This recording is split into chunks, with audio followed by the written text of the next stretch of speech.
ऐसे शरणागत भक्त जो ऊपर के लक्षणों से युक्त हैं, ऊपर के लक्षणों को धारण करने की चेष्टा कर रहे हैं, वे समझते हैं कि हमारे प्रभु का जो भी विधान है वो बड़ा मंगलमय है। कभी अमंगल हो ही नहीं सकता प्रभु के विधान से। पूज्य श्री राधा बाबा, जैसे भगवान सूर्य उपस्थित हैं तो अंधकार ढूंढने पर भी नहीं मिलता, तो हम भगवान सूर्य को अगर ऐसा कहें कि तुम्हारी ताकत हो तो अंधकार करके दिखाओ, तो वो असमर्थ है, क्योंकि वो जब सामने होंगे तो अंधकार टिकेगा ही नहीं। ऐसे ही अगर विनोद की भाषा में भगवान से कहें कि तुम्हारी ताकत हो तो अमंगल करके दिखाओ, तो भगवान कभी अमंगल कर ही नहीं पाएंगे, उनकी सामर्थ्य नहीं। अमंगल हम करते हैं और मंगल भगवान करते हैं। कैसे? भगवान जब कभी क्रोधित हुए दिखाई देते हैं और उनका वध करते हैं तो उनको वो परम पद मिलता है जो ऋषि मुनि साधना करके प्राप्त करना चाहते हैं। क्या हुआ? अमंगल हुआ क्या? अरे महामंगल हो गया। तो मंगल भवन प्रभु को अगर कह दिया जाए कि तुम्हारी ताकत हो तो अमंगल करके दिखा देना, तो एक विनोद की भाषा में कह सकते हैं कि भगवान की ताकत ही नहीं कि अमंगल कर सके, क्योंकि वो मंगल भवन है। जैसे सूर्य की ताकत ही नहीं कि वो अंधेरे का दर्शन करा दे, वो चले गए तो अंधकार छा जाएगा। जब तक सूर्य है तो अंधकार नहीं छाएगा। ऐसे जिसके जीवन में भगवान की शरणागति उतर गई, अब हर विधान मंगलमय है, हर विधान। एक मंत्री प्रभु का भजन करते थे और शरणागति के सूत्र को अच्छी तरह समझते थे, तो कुछ भी वो कह देते भगवान की बड़ी कृपा। तो एक दिन राजा शिकार खेलने के लिए जाते ही हैं, जो प्रजा के नाशक पशु हैं, जो रुग्ण पशु हैं, जिनके द्वारा संक्रामक रोग फैलते हैं, उनको वध करके प्रजा को सुरक्षित रखते हैं। उनका शिकार खेलना स्वाद के लिए नहीं होता, प्रजा रक्षा के लिए होता है। मंत्री भी साथ थे, तो किसी पशु का पीछा किया और बड़े आवेश में आए, सावधान नहीं रहे तो प्रत्यंचा से अंगूठा कट गया। उनका मंत्री अंगूठा कट गया, उनको भगवान ने बहुत अच्छा किया, बड़ी कृपा। उनके ये शब्द ही थे, क्योंकि जानते थे भगवान का प्रत्येक विधान परम मंगलमय होता है। बड़ा गुस्सा आया उनका, दुष्ट नहीं का, तो हमारा मंत्री है दुश्मन है, हमारा अंगूठा कटा, तो कहता भगवान ने बहुत अच्छा किया, बड़ी कृपा हुई, इसको बंदी बनाया जाए, तुरंत कड़ी सजा के द्वारा इसे जेल में रखा जाए। राजा का आदेश। उनका बड़ी कृपा महाराज, भगवान की बड़ी कृपा, बहुत अच्छा किया भगवान। पागल हो गया है मंत्री, मंत्री पद से हटा के इसे जेल में रख रहे, कह रहा भगवान ने बहुत अच्छा किया, बड़ी कृपा।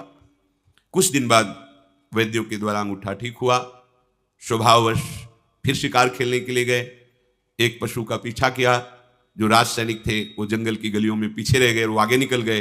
पशु का पीछा करते हुए उधर कोई बलशाली राजा के परिकर बलि देने के लिए पुरुष की खोज कर रहे थे। भद्रकाली को प्रसन्न करने के लिए नर बलि का उन्होंने संकल्प लिया था। ये मिल गए राजा, इनको ले गए, स्नान आदि करा के जब पुरोहित के सामने ले गए जहां बलि दी जाती थी, तो पुरोहित ने सर्वांग पुष्टता का निरीक्षण किया कि सर्वांग पुष्ट है कि नहीं। तो देखा तो अंगूठा कटा हुआ था। उन्होंने कहा ये अंग भंग पुरुष की बलि नहीं दी जाती, छोड़ो इसको, छोड़ दी। अब वो मनाए कि बात तो सही थी, अगर भगवान कृपा करके अंगूठा ना काटते तो आज गला कट जाता। मंत्री ने ठीक कहा था, भगवान का हर विधान मंगलमय होता है। वापस आए, मंत्री को सादर बुलाया और कहा आप जो कहते हैं आज मुझे समझ में आया, अगर मेरा अंगूठा ना कटा होता तो मेरा गला कट जाता। पूरी बात बताई। आप कहते हैं भगवान की बड़ी कृपा, भगवान ने अच्छा किया, ये बात तो समझ में आ गई, लेकिन तुम मंत्री पद से हटा करके कड़ी सजा भोग रहे हो जेल में, इसके लिए भी कहा भगवान की बड़ी कृपा, भगवान का मंगल विधान, इसमें क्या कृपा आपने देखी? तो उनका महाराज सैनिक भले पीछे रह जाते, लेकिन जहां आपका घोड़ा होता वहां मेरा होता। आप बंदी बनाए जाते और मैं बंदी बनाया जाता। आपका तो अंगूठा कटा था, आप बच जाते, लेकिन मेरी बलि चढ़ जाती, इसलिए भगवान ने मुझे जेल में रख दिया। भगवान की बड़ी कृपा। जो भक्त होता है वो हर विधान और निश्चित परम कृपा छुपी होती है। अपने को लगता है कि भगवान ऐसा क्यों किए, ऐसा क्यों किए, लेकिन उनके विधान में परम मंगल होता है। कई बार प्रताप राय जी के चरित्र में उदाहरण में दिया है, बड़े ही निर्मल भागवत गृहस्थ भक्त थे। उनके कुल परंपरा में जीवन यापन के लिए एक वृत्ति थी कि जैसे आपको कोई काम है तो आप अपना आभूषण रख जाइए और पैसा ले जाइए, और फिर ब्याज सहित पैसा दे जाइए और आभूषण ले जाइए। महाजन लोग पहले ऐसा करते थे। उसी से ठाकुर सेवा, संत सेवा और भजन, अन्य कोई वो कार्य नहीं करते थे। जो कुल परंपरागत चल रहा था वैसा भी करते। बड़ी समाज में प्रतिष्ठा थी, क्योंकि सत्यवादी धर्म से चलने वाले, और हर समय भजन करने वाले, माला लिए बैठे रहते थे गद्दी में, कोई आया बस ऐसे।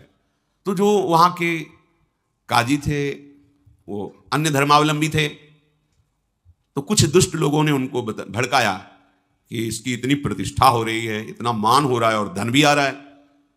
तो उन्होंने एक मन में जो ठाना था नीचा दिखाने के लिए अपना पूरा का पूरा प्लान बताया कि ऐसा ऐसा किया जाए तो समाज में भी इसकी निंदा होगी और सारा धन इसका छीन लिया जाएगा और इसको दंड भी दिया जाएगा। काजी को सहमत कर लिया। 3 लोग इसमें प्रमुख बने। एक गया, प्रणाम किया प्रताप राय जी को और कहा हमारी बेटी का ब्याह है, 10,000 रुपये चाहिए। तो बोले आपको हमारे यहाँ का सिद्धांत पता होगा? बोले हाँ हम पहले से जानते हैं। ये कुछ हमारे स्वर्ण आभूषण हैं, वो देखते भी नहीं थे। एक बड़ा बॉक्स रखा था, अपना नाम लिखकर पर्ची रखिए उस पर और आभूषण रख दीजिए और उनका सेवक रहता 10,000 रुपये ले जाइए और जब आपको काम हो जाए तो ब्याज सहित वापस कर जाना, अपने आभूषण ले जाना। देखा भी नहीं क्या है। थोड़ी देर बाद दूसरा आया, हमारे घर में खाने को भी नहीं है, हमें अर्थ चाहिए, तो हमारे स्वर्ण आभूषण ये हैं, आप बिल्कुल 10,000 3 लोग ले गए और अपने आभूषण ऐसे रख गए, पर्ची लगा। 4-5 दिन बाद ही आए, 10,000 रुपये ब्याज सहित वापस किए और आभूषण पहले ने उठाया अपनी पर्ची। अरे देखो कितना नाटकी है, इसमें एक भी आभूषण नहीं, इसमें तो पत्थर भरे, पत्थर ही रख गए थे, उन्होंने देखा भी नहीं। भक्त का जीवन विश्वासमय होता है, क्यों कोई छल कपट करेगा ऐसी भावना से। थोड़ी देर में दूसरा गया, थोड़ी देर में तीसरा गया, तीनों ने अरे देखो ये नाटक, हमारा स्वर्णाभूषण हटा करके पत्थर भर के रखा है, हमने तो ब्याज से इसको पैसा दिया। ऐसा थोड़ी देर में काजी को बुला लिया, काजी ने आतंक मचा दिया। बादशाह से दस्तखत करा करके राज सैनिकों के द्वारा पूरा इनका परिवार बंदी बना लिया गया। इन्होंने अपनी पत्नी को कहा ठाकुर जी लो आभूषण लो, पीछे की खिड़की से भाग जाओ, ये कोई भगवान की लीला हो रही है, हमारे द्वारा तो कोई गलती हुई नहीं। बहुत ही उनको अपमानित किया गया। गांव के लोग समझ गए कि ये पाखंड कर रहा था, भक्ति नहीं कर रहा था। अरे एक आदमी झूठ बोलेगा 3 आदमियों के साथ, और वो कपटी ठग थे ही। ऐसा होता है, भगवान की बड़ी विचित्र लीला होती। कभी कभी सत्य को पर्दे में ढक दिया जाता है और असत्य का बोलबाला दिखाई देता है, लेकिन ज्यादा दिन नहीं चलता वो। इनको बंदी बना लिया गया, सारी संपत्ति अपहरण कर ली गई। कुछ लोगों ने कहा कि इनकी पत्नी है और वो ठाकुर जी के आभूषण और ठाकुर जी के लेकर के वो अपने मायके चली गई। वहां सैनिक भेजे गए, उसको भी बंदी बनाकर ठाकुर जी को भी लाकर जहां सब स्वर्णाभूषण जमा किए जाते हैं उस खजाने में ठाकुर जी को भी रख दिया। जब पत्नी पास में ही बंद करके आई और उनको एकांत मिला, तब वो रोने लगे प्रताप राय कि मुझे ये जो अपमान मिला है, बंदी बना लिया गया, मुझे इसका कष्ट नहीं। नाथ, मैं आपको प्रगट मानकर 8 पैर सेवा करता था, आपको एक आभूषण की तरह ही खजाने में रख दिया गया, ये मैं सह नहीं पा रहा हूं। आपको कैसे भोग लगे, आपको कैसे जल पिलाऊं, आपको कैसे शयन कराऊं। प्रभु और दंड जो चाहो दिला दो, पर मुझे ऐसा कुछ संयोग बना दो जिससे आपकी सेवा। और आर्त भाव से रोने, जे ही रोने लगे ते ही वहीं प्रिया प्रीतम प्रकट हो गए साक्षात। ओह, जो बड़े बड़े ऋषि मुनियों की आकांक्षा होती साधना करते हुए, वो आराध्य देव कैसे मिलते हैं। उनका विधान कड़ुआ हो सकता है, लेकिन परिणाम महामंगल में, लूट गए चरणों में। तत्काल भगवान ने कई विश्वसनीय जनों को, अधिकारियों को प्रेरणा दी कि ये निर्दोष है। जांच की गई तो काजी सहित उन तीनों को झूठा पाया गया। बादशाह की तरफ से उनको दंड मिला और पूरे नगर में ससम्मान के साथ प्रताप राय जी को फिर स्थापित, उनकी प्रतिष्ठा, उनका मान, उनके ठाकुर, उनकी संपत्ति। और राजा ने कहा आज के बाद सदैव हमारा सहयोग रहेगा। क्या हुआ? थोड़ी देर के लिए कड़ुआ विधान नजर आया, लेकिन भगवत साक्षात्कार का योग बन गया। जो भक्त है उसके हृदय में निश्चय हो जाता है कि अब जो होगा वो सब मंगल विधान भगवान का होगा। एक होता है सहना कि अब क्या करें, भगवान है, जो करेंगे सहना ही पड़ेगा। और एक होता है आनंदित होकर के मेरे प्रभु जो कर रहे हैं बहुत मंगलमय कर रहे हैं। आप इतना समझ लो कि भगवान के भंडार में आनंद ही आनंद है, दुख तो है नहीं। अमृत ही अमृत है, जहर है नहीं। विश्वास कर लीजिए, किसी भी तरह से वो प्रयोग करेंगे तो अमृत और आनंद की अनुभूति होगी। यद तर्गे विषम्यु परिणामे अमृतोपमम। शुरुआत तुम्हें विष जैसी लग सकती है, पर वो विधान तुम्हें अमृत में डुबो देगा। विश्वास कर लो। कृपा का स्वरूप कई तरह से प्रकट होता है। कभी बहुत ही मधुर स्वरूप प्रकट होता है, कभी बहुत कोमल, कभी बहुत सुख स्वरूप, कभी कभी कृपा बहुत ही भयानक रूप में आती है।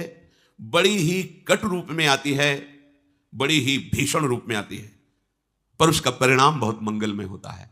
उपासक मृदु कोमल मधुर कृपा या कटु भीषण दुखमयी इन दोनों के भेद को नहीं देखता, केवल कृपा देखता है। कृपा है आपकी, कृपा है। बड़े लीला बिहारी है, उनकी लीला वही समझ सकते हैं या जिसको समझा दे। वामन रूप से जाते हैं, 3 पग भूमि मांगते हैं, नाप करके एक ही पग में ब्रह्मलोक तक, दूसरे में सब ब्रह्मांड। बोल बड़ा दानी बनता था, बांध दिया वरुण पास में और कहा अब बोल तीसरा पग कहां से दे। 2 पग में सब नाप लिया। ये बड़ी भीषण कृपा का स्वरूप है। सब आसपास भगवत पार्षद खड़े हुए हैं जो पूरी सृष्टि का लय सृजन पालन करने की सामर्थ्य रखते हैं, और भगवान गर्जना करके कह रहे, बड़ा अहंकार करता था, 3 पग पृथ्वी का दान कर दूंगा, अपने को दानी अब पूरा कर। मुस्कुराए बलि जी महाराज, प्रभु अभी तो आपको प्रणाम भी नहीं किया है। प्रणाम भी कैसे करूं, आपने तो बांध रखा है। प्रार्थना करता हूं कि जिन श्री चरणों के नपने से आपने मांगा था, उन्हीं श्री चरणों से, 2 में तो संपत्ति नाप ली, अब 1 में संपत्तिवान को नाप लीजिए। अपने चरण हमारे माथे पर पधराइए और मुझे। भगवान बंध गए, बलि जी को नहीं बांधा, बंध गए। करुणा समुद्र भगवान मुस्कुरा दे, बोले तुम्हें तनिक भी क्षोभ नहीं हो। बोले प्रभु क्षोभ किस बात का। प्रहलाद जी आ गए, स्तवन कर रहे हैं, उनकी पत्नी स्तवन कर रही। भगवान ने कहा आज के बाद द्वारपाल मैं तुम्हारा। आज भी भगवान बलि के द्वारपाल बने हुए खड़े हुए हैं, आज भी। बोलो, भगवान ने बलि को बांधा या बलि ने भगवान को बांध दिया। लेकिन कृपा इतनी भीषण दिखाई दे रही थी कि कोई मंगल का विधान ही नहीं समझ में आ रहा था। इतने बड़े महान भक्त को भगवान ने वरुण पास में, जिसमें प्रतिपल मृत्यु का कष्ट होता है, वरुण पास प्रतिपल जकड़ता जाता है, प्राणों को भीषण कष्ट होता है। तो कृपा मृदु भी हो सकती है, भीषण भी हो सकती है, पर भक्त मृदु और भीषण नहीं देखता, केवल कृपा देखता है। तो परिणाम में कृपा सिंधु को अपने हृदय में, अपनी दृष्टि में, अपने प्राणों में, अपने जीवन में, बाहर भीतर उनकी कृपा ही कृपा, उनका अनुभव करता है। विश्वासी शरणागत भक्त प्रभु को दौड़ते हुए अपने प्रति मारने की भावना से आते देखकर भी बिल्कुल भय नहीं होता, आनंदित होता है। भीष्म जी कौरवों के पक्ष में हैं, भगवान अर्जुन जी के सारथी हैं। भगवान ने प्रण किया था हम कोई अस्त्र नहीं गएंगे महाभारत के युद्ध में। भीष्म जी ने कहा मैं गंगा का पुत्र नहीं कहलाऊंगा यदि आपको अस्त्र धारण करने के लिए विवश न कर दूं तो। भीष्म जी ने ऐसे बाणों की वर्षा की कि अर्जुन जी की कोई बस नहीं रह गई। महावीर हैं भीष्म जी। और भगवान के भी शरीर में बाण रूपी पुष्पों की झड़ी लगा दी। अर्जुन को, भगवान को अपने बाणों की परवाह नहीं। जब अर्जुन को देखा कि ना तो प्रत्यंचा चढ़ा पा रहे हैं, क्यों जे भी प्रत्यंचा पे काट दिया था, प्रत्यंचा काट दी, हर जगह से असमर्थ कर दिया अर्जुन को। कूद पड़े रथ से, उठाया रथ का पहिया और भागे भीष्म को मारने के लिए। ये देखो कृपा, अपनो परण विशार भगत को पूरो परण निभाऊं।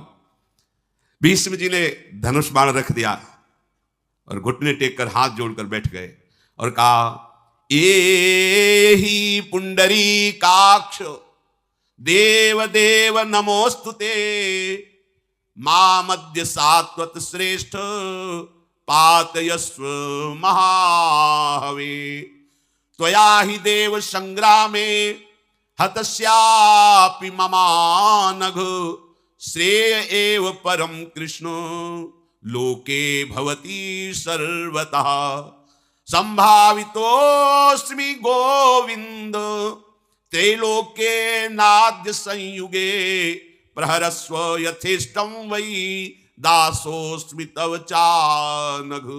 सर झुका दिया, कहा आइए आइए पुंडरीकाक्ष, हे देवदेव नमस्कार है, नमस्कार है। आप अपनी महिमा से उतरकर भक्त के प्रण को पूर्ण करने के लिए ये रूप धारण, भगवान क्रोधातुर होकर आगे बढ़ रहे हैं। हे गोविंद, हे श्री कृष्ण, आज मैं जगत में परम सम्माननीय हो गया क्योंकि आपके हाथ से मारा जाऊंगा। और पहली बात, आपने अपनी प्रतिज्ञा हटाकर मेरे प्रण को पूरा किया। स्वागत है, आइए। मैं आज त्रैलोक में सम्मानित हो गया। आप मुझ पर मन चाहा प्रहार कीजिए, मुझे बहुत सुख होगा, क्योंकि मैं अपने स्वामी के हाथ से मारा जा रहा हूं। भगवान भयंकर क्रोध करके दौड़ते हुए दिखाई दे रहे। भीष्म जी को बड़ी मृदु कृपा का अनुभव हो रहा है। मेरे प्यारे, मेरी बात रखने के लिए अपनी बात को हटा दिया, आओ स्वागत है आपका। भगवान मारे थोड़ी, कुछ कदम चल करके अर्जुन जी दौड़ पड़े प्रभु को पकड़। प्रभु नहीं, आप नहीं, प्रभु आप नहीं, आप आज्ञा कीजिए, आज मैं दिखाऊंगा इन्हीं भीष्म को, धूल चटा दूंगा, आप आइए। तो बाणों की वर्षा करके बाणों की सैया पर भीष्म जी को लुटा दिया। अर्जुन जी ने 6 महीना बाणों की सैया पर पड़े। जब अंतिम समय है और भगवान पधारे, तो भीष्म जी ने प्रभु को याद दिलाई कि अपना प्रण छोड़ करके हमारे प्रण की रक्षा की थी। आज मैं अपनी पवित्र कन्या को आपके चरणों में अर्पित करता हूं, आप पाणी ग्रहण कीजिए। कौन पवित्र कन्या? बुद्धि। आज तक इस बुद्धि रूपी कुमारी कन्या ने किसी का वर्ण नहीं किया। हे कृष्ण, केवल आपका ही आश्रय, इसलिए अंतिम समय है। मुझे याद है आपने मेरी बात रखने के लिए अपनी बात हटा दी। मैंने देखा है आपका पीतांबर फहराते हुए, वापट पीत की फहरान, करधरि चक्र चरण की धावनी, नहीं बिसरती वह बाण। वाह पटपीत की फहरान।